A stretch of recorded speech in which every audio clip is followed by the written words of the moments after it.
Google পৃথিবীর প্রথম search engine ছিল না, তবুও আজকে পৃথিবীর সবচেয়ে জনপ্রিয় একটি সার্চ ইঞ্জিন হচ্ছে গুগল। গুগলকে চিনে না এমন কেউ নেই। পৃথিবীর মধ্যে যত সার্চ হয় তার 92% সার্চ ভলিউম হচ্ছে গুগলের মাধ্যমে হয়ে থাকে। 1996 সালে ল্যারি পেজ ব্যাকরাপ নামে একটি সার্চ ইঞ্জিনের মধ্যে কাজ করত, আর সেটি হচ্ছে মূলত ব্যাকলিংকস নিয়ে।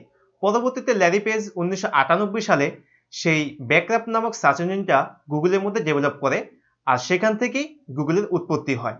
1998 সাল থেকেই গুগলের যাত্রা শুরু হয়। তো এই গুগলের ইতিহাস বলা হচ্ছে আমার উদ্দেশ্য না। উদ্দেশ্য হচ্ছে প্রথমে গুগলের ফাউন্ডার ল্যারি পেজ ব্যাকরাপ নামক যেই সাইটটিতে কাজ করতো, যে সার্চ ইঞ্জিনের মধ্যে, সেটি ছিল মূলত ব্যাকলিংকস নিয়ে। আর পরবর্তীতে যেহেতু সেটাকে গুগলের মধ্যে ডেভেলপ করা হয়, আর সেখান থেকে কিন্তু ব্যাকলিংকসের যাত্রাটা গুগলের মধ্যে শুরু হয়। আর সেখান থেকে ধীরে ধীরে এই ব্যাকলিংকসের কারণে গুগল আজ পৃথিবীর সবচেয়ে জনপ্রিয় একটি সার্চ ইঞ্জিন হয়ে উঠেছে। আর মানুষ যত সার্চ করে তার 92% সার্চ গুগলের মাধ্যমে এখন করে থাকে। আর যেহেতু ব্যাকলিংকস নিয়ে গুগলের যাত্রাটা শুরু হয়েছে, মূলত সব ধরনের ব্যাকলিংকস কিন্তু গুগল কাউন্ট করে না। আর গুগলের কিছু অ্যালগরিদম আছে যেই নির্দেশনা অনুযায়ী ব্যাকলিংকস গুলো করতে হয়। আসসালামু আলাইকুম, আমি মোহাম্মদ সাজ্জাদ হোসেন, একজন প্রফেশনাল এসইও এক্সপার্ট। আজকে ব্যাকলিংকস সম্পর্কে এমন কিছু তথ্য দিব যে যেই ধরনের ব্যাকলিংকস আমাদের করা থেকে বিরত থাকতে হবে, যেগুলো একেবারে গুগল অ্যাভয়েড করে চলে, যা আমাদের সাইটের জন্য খুবই ক্ষতিকর এবং আমাদের করা উচিত না, এবং আমাদের কোনো ক্লায়েন্টের জন্য সেগুলো করা উচিত না। এগুলো করলে হচ্ছে আমাদের যে সাইট আছে সেই সাইটটি গুগলের যে প্ল্যানটির মধ্যে পড়ে যায়, এবং আমাদের সাইট কখনো গুগলের প্রথমে বা র্যাঙ্কে কখনো আসে না। মূলত আজকে এই বিষয়টি নিয়ে কথা বলবো যে কি ধরনের ব্যাকলিংকস আমাদের করা উচিত না, যেগুলো আমাদের সবসময় অ্যাভয়েড করে চলতে হবে। গুগলে অ্যালগরিদমে ব্যাকলিংকস থাকার কারণে সকলে আমরা ব্যাকলিংকস তৈরি করে থাকি আমাদের ওয়েবসাইট অথবা আমাদের ওয়েব পেজ গুগলের প্রথমে অথবা সার্চ ইঞ্জিনের প্রথমে নিয়ে আসার জন্য। তো এই জন্য আমরা অনেকে বিভিন্ন ধরনের ব্যাকলিংকস করে থাকি, যেগুলো গুগল প্রথমেও ইগনোর করে চলতো, এখনো ইগনোর করে চলে। তো সেই সমস্ত ব্যাকলিংকস থেকে আমাদের দূরে থাকতে হবে এবং সেগুলো আমাদেরকেও অ্যাভয়েড করে চলতে হবে। তা আজকে আমি আপনাদেরকে সেই ধরনের 7টি ব্যাকলিংকস সম্পর্কে বলবো যেগুলো আমাদের কখনো করা উচিত না। আমরা যদি এই ধরনের ব্যাকলিংকস করে থাকি তাহলে গুগলের কাছে সেটা স্প্যাম মনে হবে এবং আমাদের ওয়েবসাইটটি প্ল্যান্টিতে পড়ে যেতে পারে। Number 1, expired domains. Expired domains নামটি শুনতে বোঝা যায় যেটা মেয়াদ উত্তীর্ণ হয়ে গিয়েছে। এই ধরনের অনেক ওয়েবসাইট পাওয়া যায় যেটা মেয়াদ উত্তীর্ণ হয়ে গেছে এবং সেগুলো কম দামে কিনে সেখানে এসইও বা ব্লগ শুরু করা হয়। তো এই ধরনের এক্সপায়ার্ড ডোমেইনস না কিনা সবচেয়ে ভালো, কারণ আপনি যেই এক্সপায়ার্ড ডোমেইনসটা কিনছেন সেটা কিন্তু গুগলের কাছে নতুন কোনো একটা ওয়েবসাইট না, কারণ ওই ডোমেইনসটা যখন কিনা হয়েছিল প্রথমে কিন্তু সেটার উপর গুগল নজর রাখছে। তো আপনি যদি সেখানে কোনো আপনার এসইও কাজ করেন বা আপনার ওয়েব পেজে কাজ শুরু করতে যান, সেটা গুগলের কাছে নতুন একটা সাইট মনে হবে না। এমনও হতে পারে সেই সাইটটি কোনো স্প্যাম স্কোর অথবা প্ল্যানটিতে পড়ে গিয়েছে, যার কারণে সেই সাইটটিকে বন্ধ করে দেওয়া হয়েছে। তো আপনি যদি সেই ধরনের সাইট কিনে যদি আপনার এসইও কাজ শুরু করতে যান, তাহলে আপনাকে সেই ওয়েবসাইট অথবা সেই সাইটটি সম্পর্কে আপনার ভালো করে রিসার্চ করতে হবে সেই সাইটটিকে কেন বন্ধ করে দেওয়া হয়েছে, সেটার স্প্যাম স্কোর কত আছে অথবা প্ল্যানটিতে আছে কিনা। সেই ওয়েবসাইটে যদি কোনো গুণা থাকে সেই গুণাগুলো কিন্তু আপনার উপরে চলে আসবে। তো মূলত এই জন্য হচ্ছে আপনার সেই ওয়েবসাইট থেকে বেঁচে থাকতে হবে। তো এইভাবে এক্সপায়ার্ড ডোমেইন কিনে এসইও অথবা ব্যাকলিংকস না করা সবচেয়ে উত্তম একটি কাজ। এটা আমাদের অ্যাভয়েড করতে হবে এবং অ্যাভয়েড করে সবসময় চলতে হবে। Number 2, discounted backlinks. Discounted backlinks বলতে বোঝায় এমন ওয়েবসাইট যেখানে শুধুমাত্র ব্যাকলিংকস বিক্রি করা হয়। আপনি ফেসবুক বা অন্যান্য সোশ্যাল সাইটগুলোতে যদি ব্যাকলিংকস সম্পর্কে কোনো পোস্ট করে থাকেন, দেখবেন আপনাকে অনেকে কমেন্ট করবে অথবা আপনাকে ইনবক্স করতে পারে যে আমার এতগুলো সাইট আছে, তুমি চাইলে সেখানে ব্যাকলিংকস করতে পারো, আর ব্যাকলিংকস প্রতি তোমাকে এত ডলার বা এত টাকা পে করতে হবে।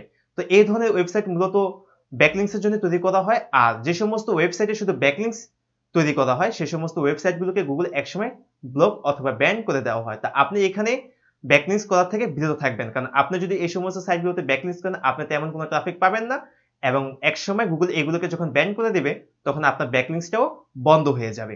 এর জন্য আপনি ডিসকাউন্টেড ব্যাকলিংকস থেকে বিরত থাকবেন। সকল ধরনের ওয়েবসাইটে আপনি ব্যাকলিংকস নেবেন না, এগুলো আপনাকে অবশ্যই অ্যাভয়েড করে চলতে হবে, কারণ এগুলো যদি আপনি অ্যাভয়েড করে না চলেন, যে সমস্ত ওয়েবসাইট শুধুমাত্র ব্যাকলিংকসের জন্য তৈরি করা হয়েছে আপনি যদি সেখানে ব্যাকলিংকস করেন, গুগল আপনার সাইটটাকে স্প্যাম হিসেবে নিতে পারে এবং আপনার সাইটটাকেও ডাউন করে দিতে পারে। Number 3, আনরিলেভেন্ট backlinks. বাংলা একটা কথা আছে যে আদার ব্যাপারে জাহাজের খবর নিতে যায় না। আনরিলেভেন্ট ব্যাকলিংকস এর বিষয়টা ঠিক সেরকমই। আপনার ওয়েবসাইট হচ্ছে হেলথ রিলেটেড, আর আপনি যদি কোনো একটা টেকনোলজি সাইটে যদি ব্যাকলিংকস দেন তাহলে সেটা হচ্ছে ঠিক সেরকমই, যেমনটা আদার ব্যাপারে জাহাজের খবর নিতে যায়। তো এই ধরনের ব্যাকলিংকস থেকে আপনাকে অবশ্যই অ্যাভয়েড করে চলতে হবে, কারণ আপনার সাইট যদি হেলথ রিলেটেড হয় অবশ্যই আপনাকে ব্যাকলিংকস নিতে হবে হেলথ রিলেটেড কোনো সাইট থেকে। আপনি যদি আনরিলেভেন্ট কোনো একটা সাইট থেকে যদি ব্যাকলিংকস দেন, গুগল সেটাকে ব্যাকলিংকস হিসেবে কাউন্ট করবে না এবং আপনার সাইটটাকে দেখা যাচ্ছে যে ব্যাকলিংকস স্প্যামিং এর জন্য আপনার ওয়েবসাইটটা সম্পূর্ণ ডাউন হয়ে যেতে পারে এবং গুগল প্ল্যানটিও খেয়ে যেতে পারে। তো অবশ্যই আপনাকে আনরিলেভেন্ট ব্যাকলিংকস থেকে দূরে থাকতে হবে, এটাকে অ্যাভয়েড করে চলতে হবে। আপনার যদি পেইড কোনো ব্যাকলিংকস নিতে হয় সেটা হচ্ছে গিয়ে আপনি কোনো একটা নিশ রিলেটেড নেবেন। আপনার ওয়েবসাইট যে নিশ রিলেটেড অবশ্যই আপনি সেই নিশ রিলেটেড ওয়েবসাইট থেকে ব্যাকলিংকস নেবেন, আর এটাই হচ্ছে মূলত নিয়ম। Number 4, মিসলার্নিং backlinks. আমরা জানি যে লিঙ্ক কিন্তু দুই টাইপের হয়ে থাকে, একটা হচ্ছে অ্যানকর টেক্সট আর একটা হচ্ছে সরাসরি ইউআরএল। আপনি যদি কোনো ওয়েবসাইট থেকে যদি ব্যাকলিংকস নেন তাহলে অবশ্যই আপনাকে সেটা অ্যানকর টেক্সটের মধ্য থেকে নিতে হবে, আর আপনি যদি সরাসরি যদি ইউআরএলটা দিয়ে দেন সেটাকে গুগল কখনো কাউন্ট করবে না এবং সেই লিঙ্কটাকে যদি আপনি ছোটাছুটি করতে থাকেন অথবা আপনি সেটা নিয়ে যদি লিঙ্ক বিল্ডিং করতে থাকেন সোশ্যাল সাইটগুলোতে তাহলে সেটা স্প্যামিং হিসেবে ধরা হবে। তো অবশ্যই আপনি যদি কোনো সাইট থেকে যদি ব্যাকলিংকস দেন অথবা সোশ্যাল সাইটগুলোতে যদি আপনি ব্যাকলিংকস করেন তাহলে অবশ্যই সেটা যাতে অ্যানকর টেক্সটের মধ্যে থাকে। অ্যানকর টেক্সট ছাড়া কোনো লিঙ্ককে সরাসরি গুগল কাউন্ট করে না, সেটাকে স্প্যাম হিসেবে ধরা হয়। তো এই জন্য আপনি মিসলার্নিং লিঙ্কস থেকে একটু সতর্কতা বজায় রাখবেন যেন আপনার সাইটের যে ব্যাকলিংকস আছে আপনি যে ব্যাকলিংকসটা নিতে যাচ্ছেন সেটা যেন অ্যানকর টেক্সটের মধ্যে থাকে, সরাসরি ইউআরএল না হয়। Number 5, blog commenting. আর ব্লগ কমেন্টিং যদি আমি আপনাদেরকে বলতে চাই তাহলে ব্লগ কমেন্টের পিছনে কিন্তু একটা ছোট্ট গল্প আছে, আর সেটা বলতে আমাকে প্রায় 2005 সালে যেতে হবে, 15 থেকে 16 বছর আগে। আমরা কিন্তু জানি ব্যাকলিংকসের টাইপ কিন্তু দুই ধরনের হয়ে থাকে, একটা হচ্ছে ডু ফলো আর একটা হচ্ছে নো ফলো। ডু ফলো সর্বপ্রথম ছিল, নো ফলো ছিল না। 2005 সালে নো ফলো উৎপন্ন হয়, আর নো ফলো উৎপন্ন হওয়ার পিছনে যে মূল ঘটনা সেটা হচ্ছে ব্লগ কমেন্টিং। কারণ যখন 2005 সালে ডু ফলো ব্যাকলিংকস ছিল তখন মানুষ অতিরিক্ত ব্লগ কমেন্টিং করতো, যার জন্য হচ্ছে নো ফলো উৎপন্ন হয়েছে। কারণ ব্লগ কমেন্টিং বন্ধ করার জন্যই গুগল নো ফলোকে নিয়ে আসে, আর সেখান থেকে ব্লগ কমেন্টিংকে সম্পূর্ণ অ্যাভয়েড করে চলে। এই ব্লগ কমেন্টিং দ্বারা খুব স্প্যামিং করা হতো, যেটা গুগল একেবারে বন্ধ করে দিয়েছে, যেটা 2005 সালে গুগল বন্ধ করে দিয়েছিল। আর আজ 2022 সালে এসে আমরা ব্লগ কমেন্টিং এ অনেকে এক্সপার্ট, আবার অনেকে এর জন্য কাজও দিয়ে থাকে এবং আমরা কাজও করে থাকি। অবশ্যই আপনাকে ব্লগ কমেন্টিং অ্যাভয়েড করে চলতে হবে, কারণ ব্লগ কমেন্টিং হচ্ছে একটা স্প্যাম, আর এই স্প্যাম যদি আপনি করতে থাকেন আপনার ওয়েবসাইট ডাউন হয়ে যাবে এবং গুগলের প্ল্যানটি তো পড়ে যেতে পারে। এর জন্য হচ্ছে কি আপনাকে গুগলের যে অ্যালগরিদম আছে অ্যালগরিদম অনুযায়ী আপনাকে যে স্ট্রাকচার দেওয়া আছে আপনি সেই অনুযায়ী কাজ করবেন, তাহলে আপনার ওয়েবসাইট কখনো ড্যামেজ হবে না। আর ব্লগ কমেন্টিং কে সবসময় আপনি অ্যাভয়েড করে চলেন, কারণ 2005 সালে গুগল ব্লগ কমেন্টিং কে নো ফলো করে দিয়েছে, অর্থাৎ স্প্যামিং হিসেবে ধরে নিয়েছে। Number 6, press release backlinks. Press release backlinks কে গুগল ইতিমধ্যে অ্যাভয়েড করা শুরু করেছে, আর এর জন্য আপনাকেও এই প্রেস রিলিজ ব্যাকলিংকস কে অ্যাভয়েড করে চলতে হবে। আর আপনার যদি এর আগে যদি কোনো প্রেস রিলিজ সাইটে ব্যাকলিংকস থাকে সেগুলো খুঁজে খুঁজে আপনার বন্ধ করার কোনো প্রয়োজন নেই, যেভাবে আছে সেভাবে থাকতে দিন। নতুন করে আপনি প্রেস রিলিজ ব্যাকলিংকস থেকে ব্যাকলিংকস না নেওয়ারই চেষ্টা করুন, অ্যাভয়েড করে চলুন। এতে আপনার গুরুত্বপূর্ণ সময় বেঁচে থাকবে আর আপনি অন্যান্য ব্যাকলিংকস গুলো করতে পারবেন। Number 7, YouTube commenting.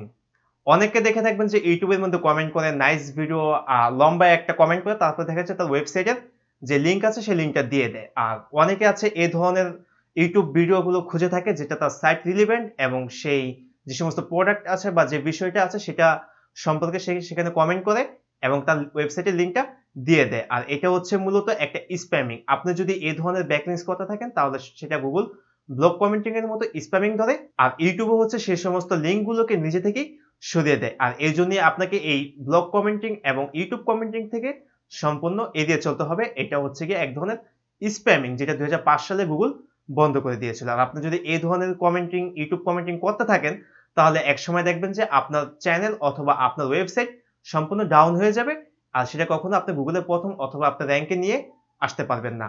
তো মূলত এই সমস্ত বিষয়গুলো আপনাকে সবসময় এড়িয়ে চলতে হবে।